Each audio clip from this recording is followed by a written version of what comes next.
de San Marcos y vamos por el capítulo 8, Marcos 8. Hoy miraremos un texto bien interesante sobre la levadura de los fariseos. Si usted me acompaña, por favor, Marcos 8 en la Biblia, del 14 en adelante.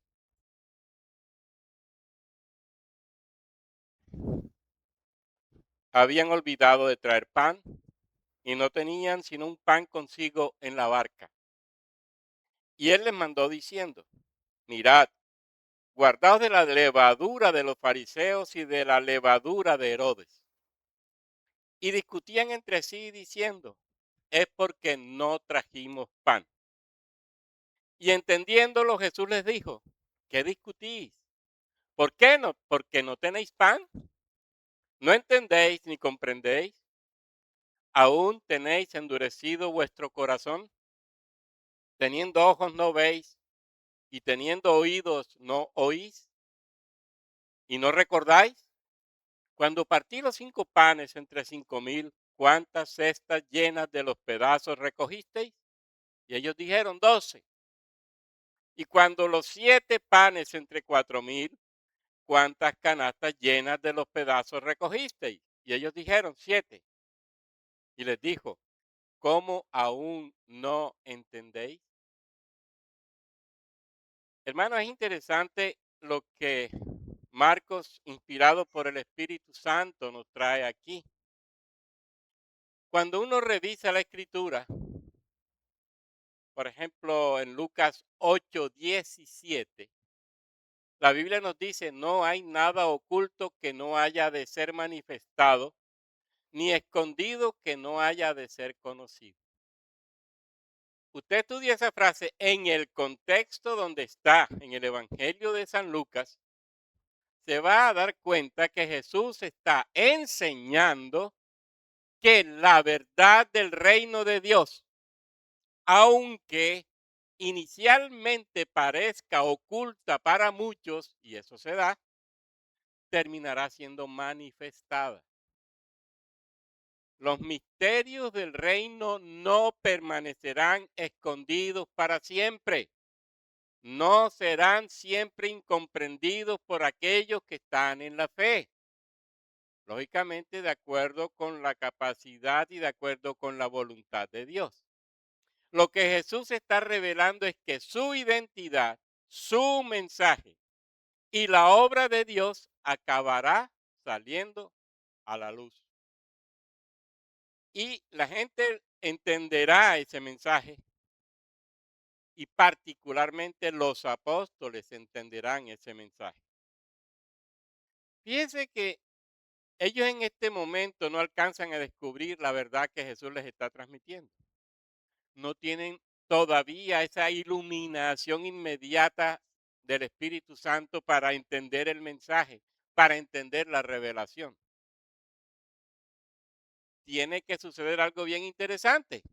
En la medida en que el creyente madure en la fe, en la medida en que el creyente tenga el conocimiento de Dios con el tiempo, irá captando más y mejor, por la gracia del Espíritu, el sentido de las palabras, el sentido de la verdad que oculta lo expresado por Jesús.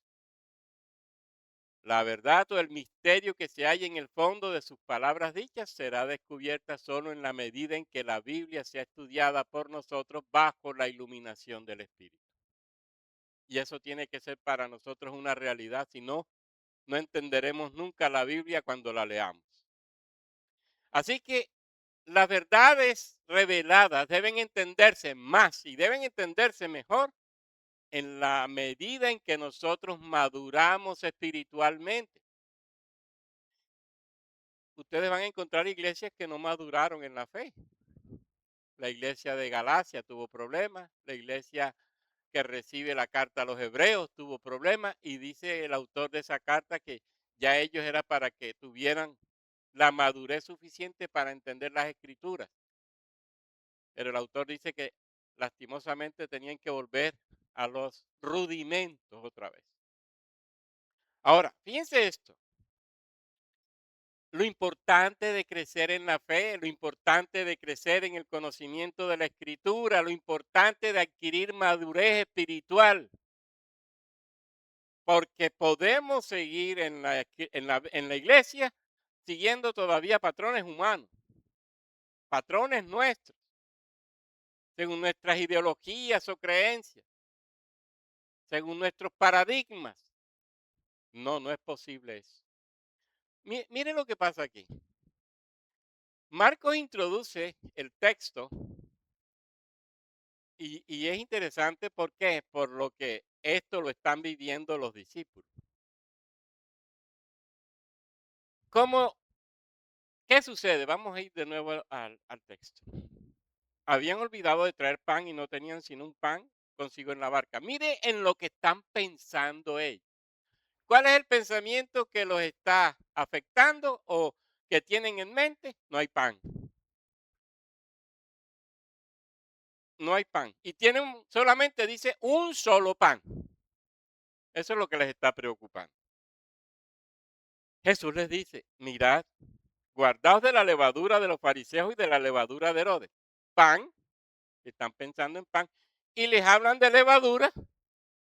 ¿Cuál es la consecuencia inmediata de los discípulos frente a lo que Jesús está diciendo? Ay, que no trajimos pan. Miren la relación directa que hay enseguida. Estoy hablando de que no hay pan, me hablan de levadura. Ay, que no trajimos pan. ¿Hasta dónde llega el patrón que hay en nuestra conciencia para relacionar lo que Jesús está diciendo? Y lastimosamente, al hacer esa relación terminamos equivocados. Ellos están escuchando con base en una preocupación material que ya tenían en su mente. Y eso era para ellos un problema, porque están interpretando mal lo que Jesús quiere transmitirle. ¿Cuál era ese pensamiento? Pues ya lo dije, olvidaron traer pan en la barca, 8:14. Fíjense que Marcos hace la claridad. Otra vez, ¿qué los preocupa? El pan, no trajimos pan. Jesús dice, guardaos de la levadura. Ah, entonces fue que no trajimos pan. Bien, ok. Fíjense que la advertencia de Jesús, que es dada en una metáfora, en una comparación, es tomada literalmente. No están entendiendo lo que hay detrás de lo que Jesús está diciendo. Lo que ellos piensan es que Jesús los está reprendiendo porque no hay pan. Ese es el final que uno descubre en la realidad que están viviendo los discípulos. Es como si Jesús los estuviera regañando, no trajeron pan. Y fíjense que eso pasa en la escritura. Muchos cometen ese error en la escritura. Jesús habla del templo de su cuerpo y ¿en qué piensan los judíos? En el edificio. Jesús habla del nuevo nacimiento a Nicodemo y él en qué está pensando, en meterse en el vientre de su madre y otra vez nacer. Jesús está hablando en Juan 6 de él como pan de vida, como alimento espiritual. ¿Y cómo lo están interpretando ellos? Oye, ¿cómo vamos a comer de su cuerpo? ¿Cómo así? Fíjense que todo lo están tergiversando, pero porque lo rige un patrón que no es el que Jesús quiere que lo rija. Hay algo ya en su mente, un paradigma, una ideología, una forma de pensar que los está haciendo pensar así. Jesús les dice, mire, tengo que padecer, ser muerto. ¿En qué están pensando ellos? Y después Pedro le dice, mire, Señor, que eso no te acontezca. No están entendiendo el mensaje. Y por eso, ¿qué hay detrás? Detrás de esa metáfora que Jesús lanza. Hay un viejo papiro que dice, lo que Jesús dijo fue, conoce lo que está ante tu vista y lo que está velado u oculto de ti, será descubierto. Pero eso no fue lo que ellos hicieron. Y otro viejo escrito también lo dice, conoce lo que se encuentra ante vuestro rostro y lo que está oculto se te revelará definitivamente. Pero ¿cómo lograr? La tarea del creyente será, es y fue estudiar más y más la escritura para entender más y más las palabras de Jesús. Mire la tarea que tenemos. Porque lo que está por revelarse tiene que revelarse, no puede mantenerse oculto. Pero nosotros tenemos que hacer el ejercicio. Tenemos que ir a la escritura y aprender de la escritura, interpretar la escritura, encontrarle sentido a la escritura, guiados, iluminados por el Espíritu Santo, para poder saber qué es lo que nos está diciendo Jesús. Todo lo que Dios quería y quiere que supiéramos nos lo dejó en su palabra y solamente lo sabremos cuando hagamos ese ejercicio. Piense ahora esto. Bueno, por no tener esta conciencia y por no trabajar con base en lo que Jesús quiere y que Dios quiere, el mensaje de Jesús se está tergiversando. Hoy está pasando eso. No están muchos entendiendo el mensaje. No. Fíjense que la ilustración de la lámpara nos va a decir que lo que hoy parece oculto no permanecerá oculto. La verdad de Dios debe terminar manifestándose. Pablo dice, ahora vemos como por un espejo, mas entonces veremos cara a cara. Ahora conozco en parte, pero entonces conoceré como fui conocido. Hay un ejercicio detrás. ¿Cómo conoceré? ¿Cómo entenderé? Es cierto que hay unas verdades eternas que allá las conoceremos, porque eso no es, eso sí es plenamente verdad. Pero lo que dejó Jesús aquí es para que nosotros podamos encontrarle sentido y entender. Muchas dudas, muchas tensiones, muchas oscuridades van a desaparecer y comprenderemos la Biblia en la medida en que el tiempo pasa. La providencia divina nos lo permitirá. Ahora, pensemos en esto. No vamos a comprender nunca a Dios, eso sí es cierto, en su esencia, en su deidad. Nunca lo conoceremos exhaustivamente tal como Él es, nunca. Pero sí lo comprenderemos en algunos aspectos. Piense en la levadura, en la tradición judía. Y Jesús la usa, ¿verdad? La levadura se usaba para hacer pan. De la masa antigua se dejaba siempre unas bolitas para la próxima masa. Cuando se iba a hacer otra vez pan, cogían la bolita y la mezclaban con el resto de la masa y toda la masa, lógicamente, se leudaba para hacer el pan. Después se sacaba otra bolita y se guardaba para la próxima masa. Esa bolita con levadura siempre estaría ahí. Esa levadura era de uso común. Se mezclaba con harina y se hacía el pan. Pero los judíos también la tomaban como ejemplo de corrupción y de contaminación. Fíjense que debía ser eliminada de la Pascua. Nada de levadura en la casa, nada.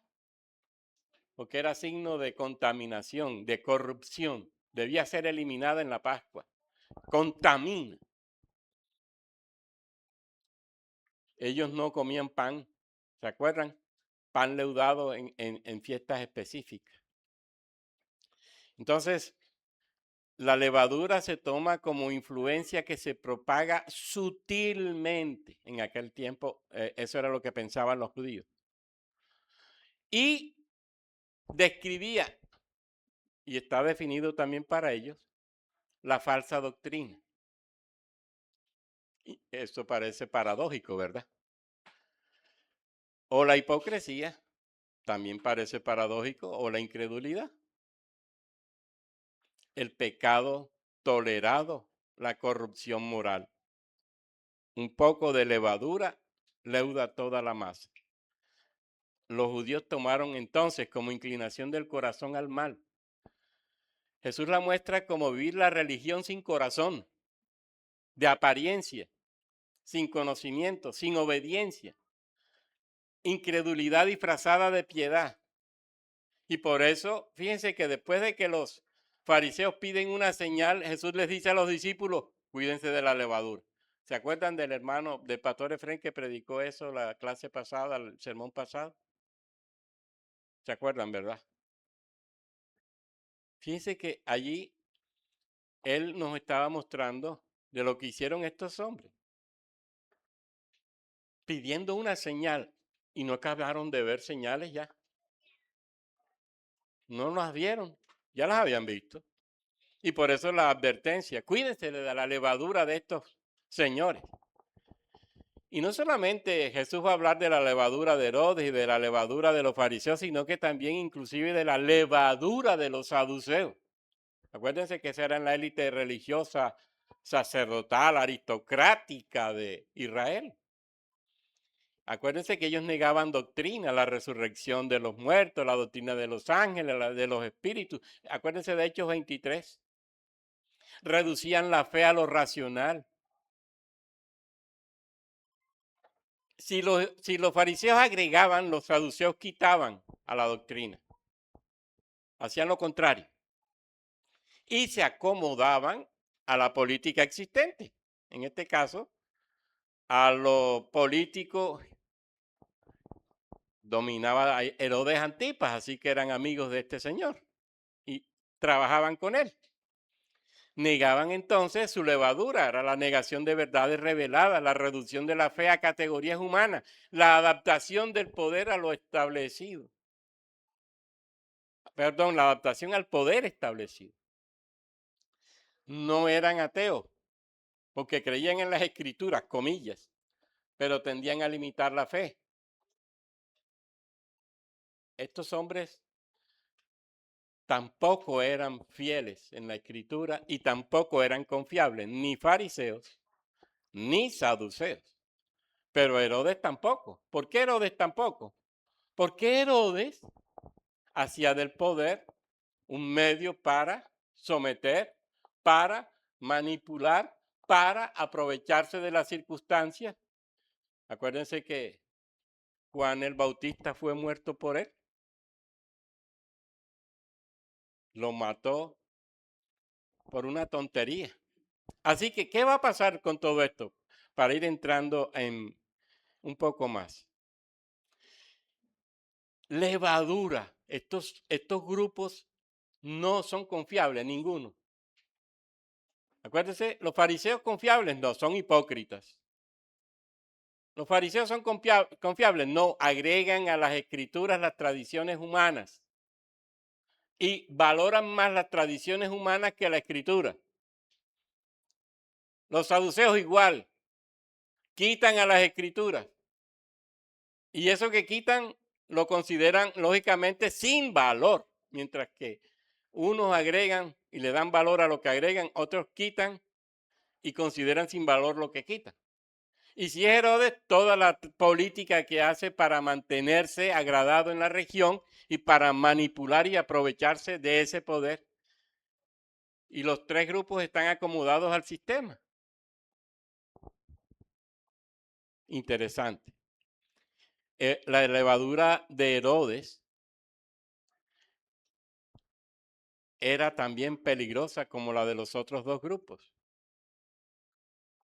Era una forma de gobierno en donde él se aprovechaba de las circunstancias para, lógicamente, favorecer sus intereses. Fíjense esto. Un interés religioso sin obediencia, fariseos. Herodes admiraba la verdad, pero no se sometía a ella. Saduceos quitaban a la verdad. Ninguna de las tres era válida. Ninguna de las tres realmente daba una verdadera reputación, un verdadero valor a la voluntad de Dios. Ninguno de los tres grupos. Ninguno. Unos quitaban, otros agregaban y otros se aprovechaban de eso. Ahora, ¿qué quiere decir Jesús cuando manifiesta? Cuando manifiesta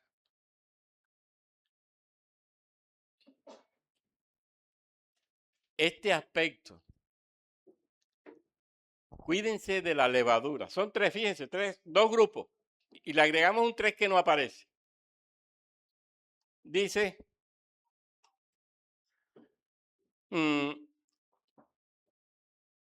guardaos de la levadura de los fariseos y de la levadura de los saduceos. Piense en esto. Tres grupos que tienen tres características muy particulares. ¿De qué levadura entonces está hablando Jesús?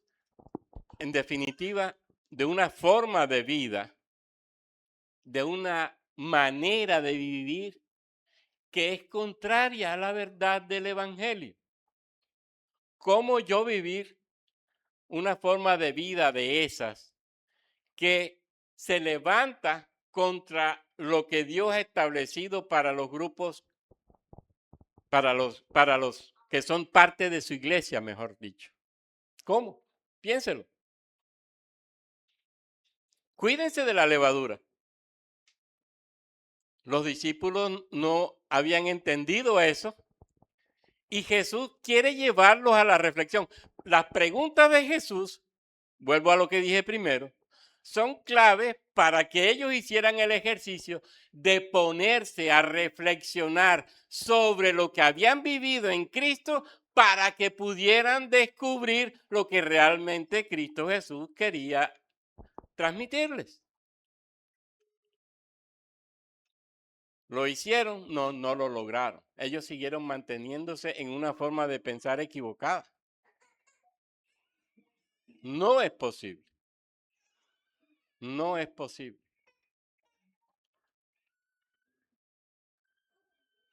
Ahora, piense también en esto. Eran conscientes de lo que estaban viviendo, porque si no los fariseos no defienden su doctrina. Si no los saduceos no defienden su doctrina. Si no Herodes no defiende su doctrina. Y los otros discípulos veían eso, pero no alcanzaban a descubrir lo que Jesús está descubriendo o que les está revelando. Otra vez discernimiento. Acuérdese lo que Pablo nos va a escribir en la carta a los Romanos en el capítulo 12. ¿Qué nos va a decir Pablo aquí? ¿Cómo nos habla Pablo? Yo creo que usted ha leído ese texto. Dice don Pablo, dice Pablo el apóstol.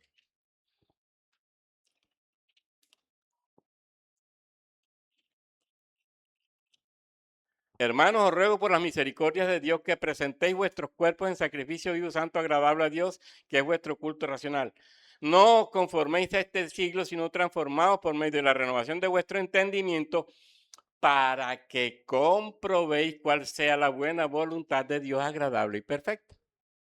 Para que comprobéis cuál sea la buena voluntad de Dios agradable y perfecta. Para que discernáis cuál es la buena voluntad de Dios agradable y perfecta. ¿Por qué Pablo lo dice? Oye, te he hablado 11 capítulos de la doctrina del Evangelio. Te he hablado 11 capítulos que son realmente la comprensión de la salvación en Cristo Jesús y de lo que eso significa. Y te va a hablar de la justificación, te va a hablar del pecado, de la justificación, te va a hablar de la redención en general. Y ahora en el 12 dice, así que hermanos, después que te da 11 capítulos de doctrina, hermanos, entonces ustedes van a entender lo que yo les voy a decir aquí. Otra vez, si yo tengo el conocimiento de la doctrina y la tengo clara, entonces yo sabré cómo vivir la verdad de Dios. Lo va a repetir Pablo va a hacer el mismo ejercicio en la carta a los Efesios. Esto lo saben ustedes, capítulo 4. Verso 1. Yo pues preso en el Señor, os ruego que andéis como es digno de la vocación con que fuisteis llamados. Así que, o yo pues, yo por tanto, les ha hablado 3 capítulos de la doctrina. Les ha hablado de la verdadera fe, del evangelio de Cristo. Y ahora ustedes tienen que hacer esto. Tienen que comprender lo que les voy a decir ahora.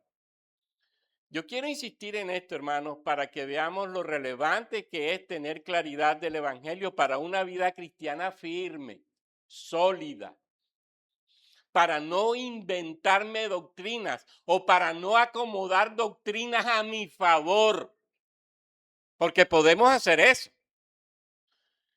Y Pablo lo va a hacer de muchas maneras en las diversas cartas.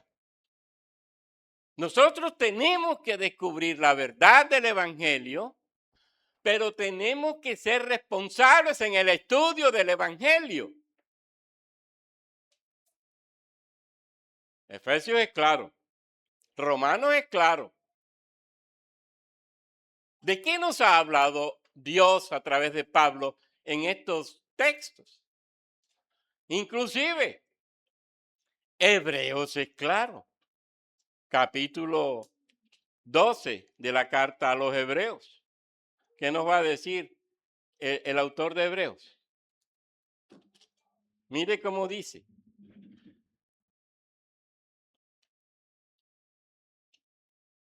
Ay, se me pegó. Mire lo que dice. Por tanto, fíjense que estas palabras que comienzan estos textos son conectores.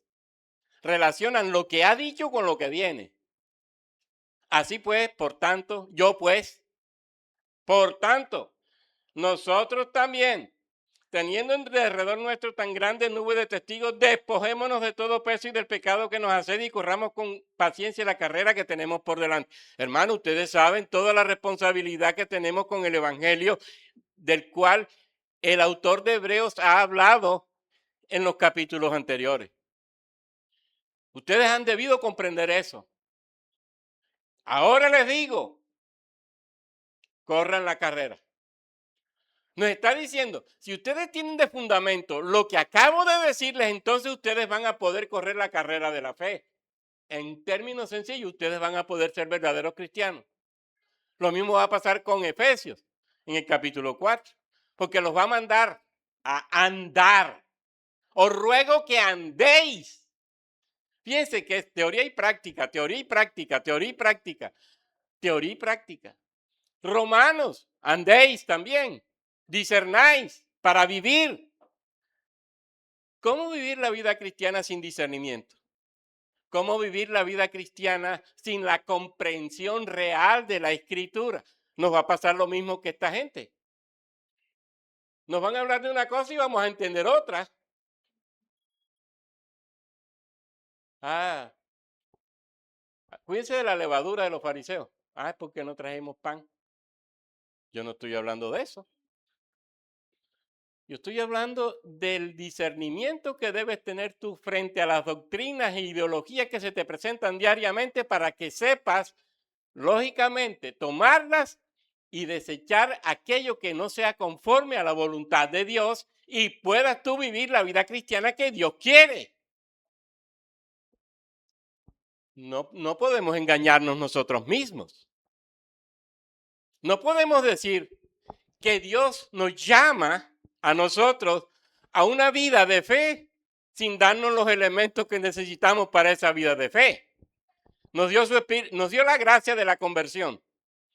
Nos dio la gracia del Espíritu Santo y nos deja por gracia la Escritura. Entonces tenemos lo necesario para poder vivir la fe. ¿Y ahora qué pasa? Los cristianos debemos ser responsables en la comprensión de la Escritura para poder entrar en la dinámica de Dios, en la dimensión de Dios y testificar de Él en el mundo. Si los discípulos no entienden eso, ¿cómo viven la fe? Ellos están entre fariseos, ellos están entre saduceos y ellos están bajo el gobierno de Herodes. Ahí están. ¿Y entonces cómo van a vivir la fe? No, con base en lo que la Escritura les ha revelado.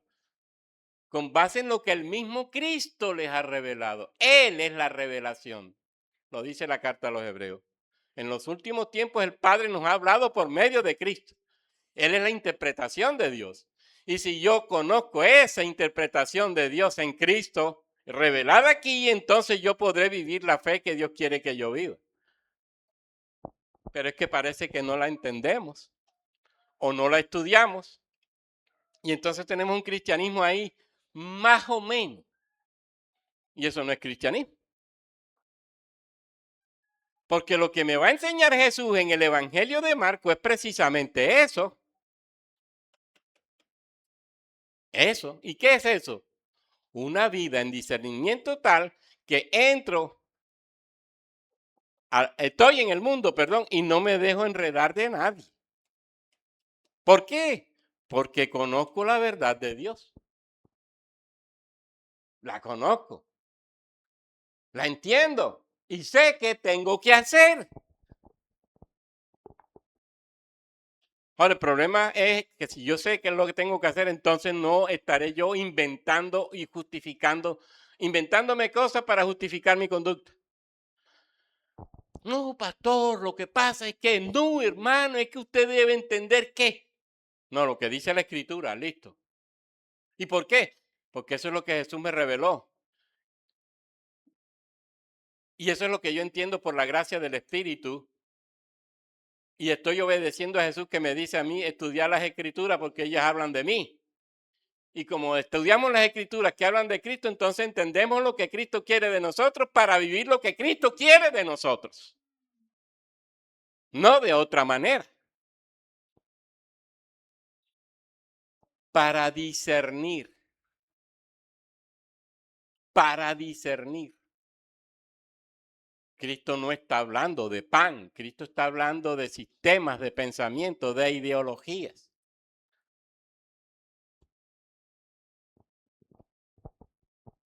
Y eso no es lo que Jesús quiere. No es lo que Jesús quiere. En todo caso, hermanos, nosotros como iglesia tenemos una gran responsabilidad y grande.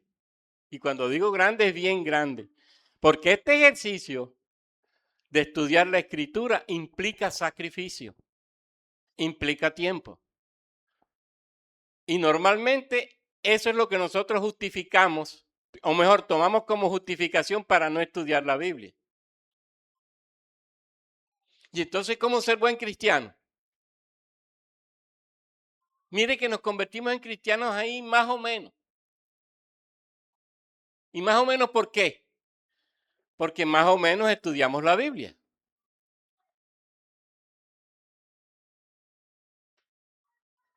Acuérdese de los judíos.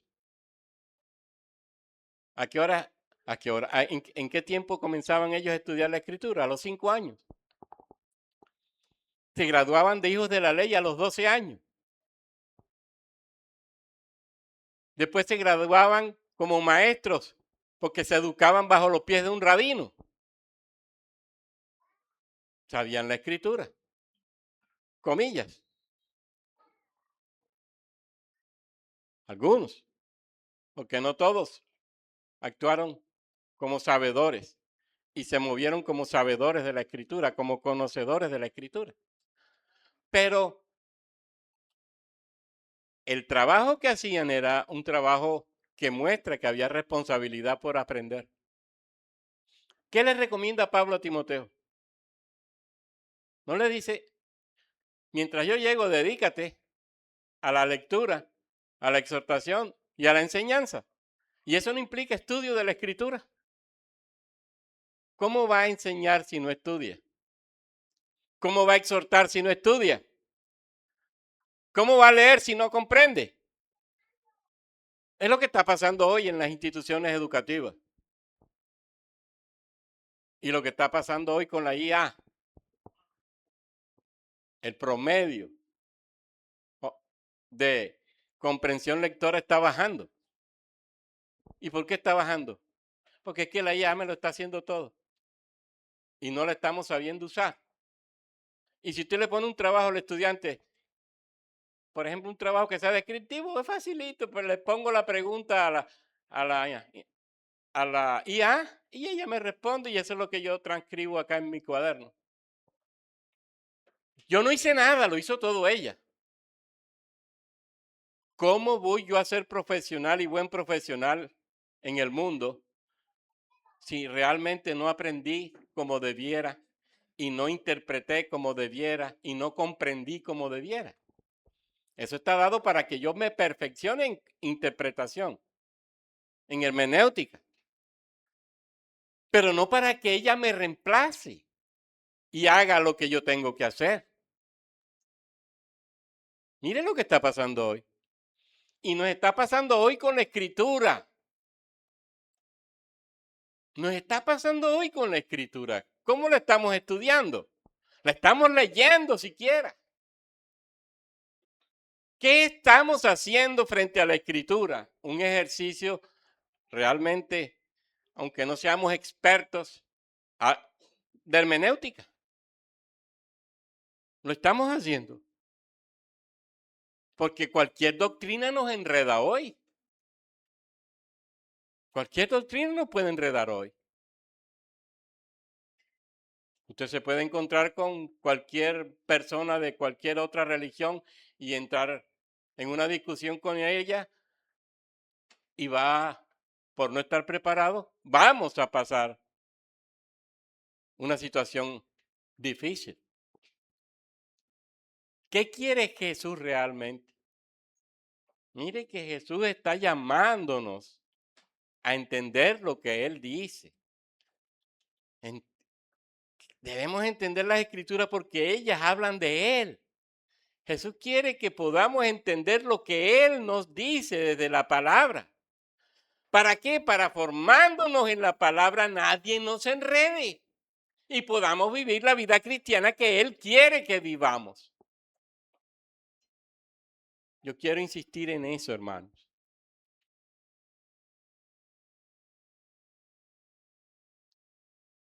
No podemos conformarnos con lo que hacemos comúnmente.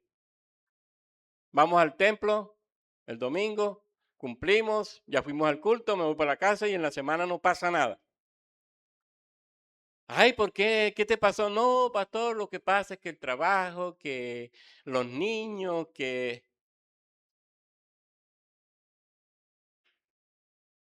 Y ya hace mucho aprendimos aquí que el Señor nos enseña a nosotros que debemos ser expertos en organizar nuestro tiempo y que hay tiempo para todo y más para estudiar la escritura. Acuérdese de eso, carta a los Hebreos. Hay cosas buenas que nos separan de Dios. Acuérdese, ya se lo hemos trabajado aquí. Hay cosas lícitas que nos separan de Dios y nos afectan la vida espiritual. Yo les decía en aquel tiempo, ¿trabajar es malo? No, trabajar no es malo. Dios nos dice que trabajemos. Pero si mi obsesión es el trabajo, ahí sí tengo problemas. No es que me traje trabajo para la casa, no es que tengo que hacer un trabajo, no, que es que el trabajo y el tiempo para orar. Y el tiempo para estudiar la escritura, ¿dónde quedó? No, pastor, lo que pasa es que mis estudios, pastor, usted sabe que los estudios, ¿cómo? ¿Y no tienes organizado tu tiempo para estudiar? No, pastor, es que estoy atendiendo un almacén y, ay, entonces, ¿no hay tiempo para Dios? Dios quiere que seamos responsables en la administración de nuestro tiempo. Dios quiere que seamos personas que estudiamos la escritura porque somos conscientes de que de ello depende no solamente nuestra vida espiritual, sino el trabajo que hagamos en la iglesia para gloria de su nombre.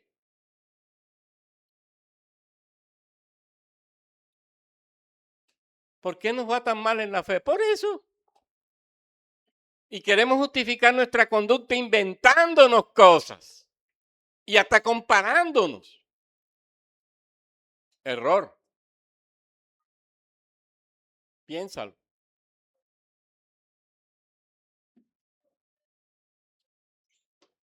Piénsalo. Pensémoslo.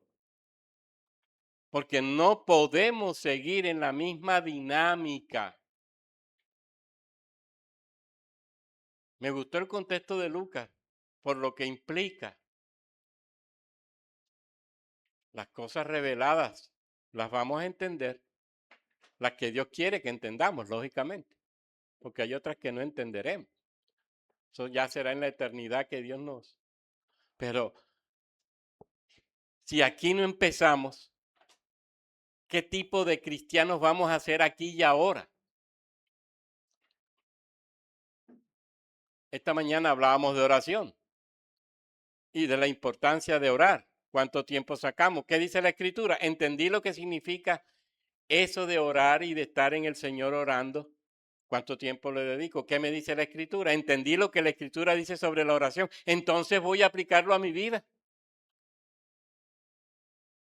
Entendí lo que la Biblia dice sobre el trabajo que debo hacer en la iglesia y entonces lo hago porque tengo comprensión clara de eso, porque recibí la revelación y la estoy llevando a la realidad.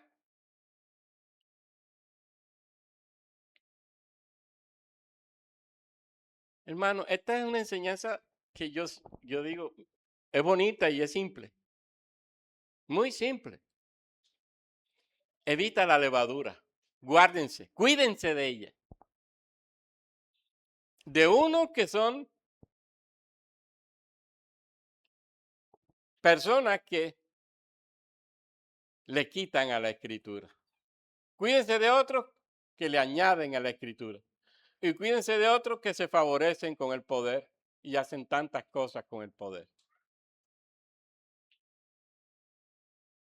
Discernimiento. ¿Desde dónde? Desde el Evangelio de Jesucristo. Tenía una realidad aquí que mostrarles, pero no sé dónde la guardé. He estado buscando para que entendamos cómo el Señor nos llama a ser responsables frente a tener una comprensión espiritual madura de la Escritura. Que el Señor no tenga que decirnos, teniendo ojos no ven y teniendo oídos no oyen. ¿Se acuerdan de eso, verdad? Ahí está en el texto.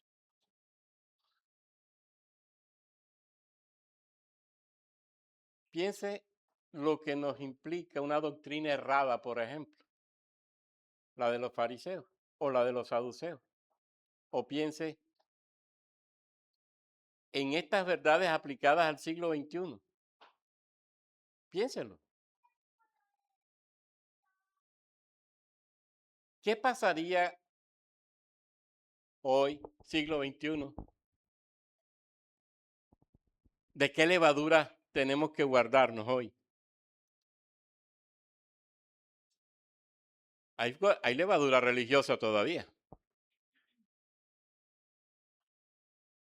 No hay tanto grupo que se denomina evangélico y nos está proponiendo un evangelio que no es el de Cristo.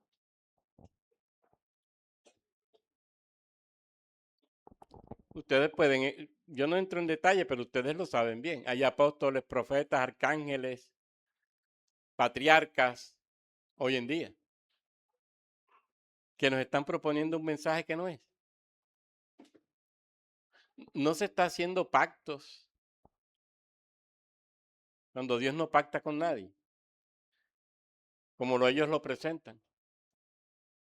Que los pactos de Dios son unilaterales. Eso lo sabe usted. Pero usted oye por ahí que vamos a pactar con Dios. ¿A pactar con Dios? ¿Con qué autoridad lo vas a hacer tú? ¿Acaso tú estás al nivel de Dios que puedes pactar con Él? Tú podrás pactar conmigo, pero con Dios nunca. Jamás podrás hacerlo. ¿Y por qué? Porque tendrías que estar al nivel de Dios y nunca vas a estar al nivel de Dios. Jamás. Pero hay atrevidos que dicen que sí, que ellos pactan con Dios. Eso fermenta la vida espiritual, la daña. Nos puede hacer daño para vivir la fe. Estamos enfrentando verdad de la Escritura con error de ellos. No podemos seguir así, no podemos seguir así. Fíjense que los panes que habla Pablo de la levadura en 1 Corintios 5:8 dice, son panes sin levadura, de sinceridad y de verdad. Y ahí está el mensaje espiritual también. No hay nada que corrompa en mí el evangelio, que lo dañe, que lo lesione, que lo afecte. Pero es porque somos responsables con el evangelio. Piénselo, hermano. Tenemos que analizar a la luz de la Escritura lo que nosotros estamos haciendo en la vida espiritual. No quiero repetir y repetir, pero sí quiero que quede claro eso. Porque no podemos ser hipócritas en el evangelio.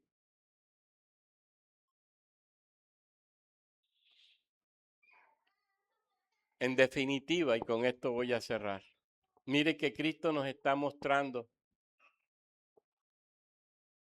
una forma de vida concreta, espiritualmente hablando, precisa, alejándonos de unas levaduras que hacen daño y viviendo sin levadura, como dice Pablo en la carta a los Corintios. Fíjense en contraste, unos con levadura que hacen daño, unos sin levadura, que son los que viven en Cristo. Despojados de la vieja levadura, nos va a decir Pablo. La vieja levadura, eso quedó atrás. Nada tiene por qué contaminar nuestra vida, porque si nuestra vida está fundamentada en el verdadero evangelio, entonces nosotros podemos ser los cristianos que la Biblia dice que debemos ser.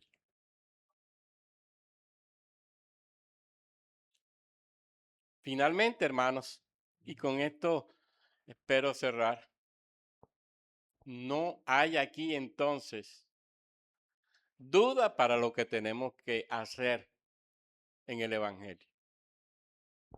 En el mundo hay personas que viven sin Cristo.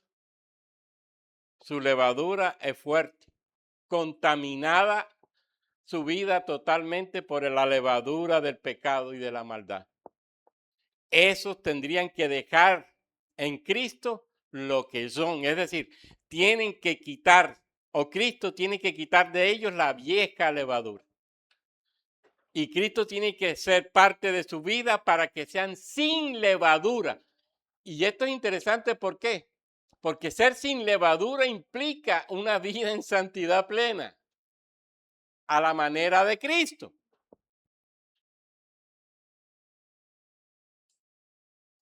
Y eso ya alcanzar la estatura perfecta de Cristo o ser santos como Jehová nuestro Dios es santo. Luchar por eso, afirmarnos en eso. Si los impíos tienen que lograr en la gracia ser libres de la levadura en Cristo y tienen que buscar a Cristo, los creyentes tienen que asumir su vida sin levadura de tal forma que puedan convertirse en lo que el mismo Cristo dice, sal y luz en este mundo. Sal y luz en este mundo. Testimonio vivo del Evangelio. Vivo del Evangelio. No podemos ser de otra manera. La iglesia bautista, reformada, Dios de gracia, tiene que ser una iglesia sin levadura. Una iglesia que se ha despojado de la vieja levadura y ahora vive por la gracia en Cristo Jesús y en el Espíritu Santo. No puede ser de otra manera. Y que sea el Señor haciendo la obra en aquellos que todavía están bajo la vieja levadura, para que sea Él liberándolos de ella, pero que sea el Señor ayudándonos a nosotros a mantenernos sin levadura para glorificarlo en nuestra vida. Son palabras simples. Y a Él la gloria y la honra y el imperio. por los siglos de los siglos. Amén. Padre, te alabamos y te bendecimos en esta mañana.